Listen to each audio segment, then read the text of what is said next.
Bunlar hani bazı standartlara göre Aynı fiyata. jeneratör yok şeyden dolayı.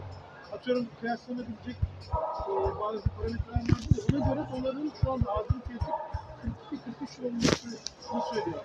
Dolar 28'den baskılamayı 40'a çıkarmadığı zaman altın içinde çünkü güven sarsılıyor. Piyasa güveni sarsılıyor. 500 lira olacağı söyleniyor.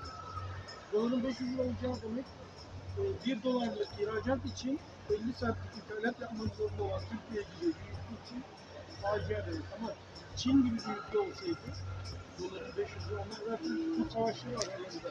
Amerika kuruluşu Çin gibi bölüyor. Daha çok ihracat yapabilmek için. Bir şey anlatayım sana. Estağfurullah, tecrübe dinliyoruz. Az önce sen dedin ya, yurt dışında şeyi çektikler böyle.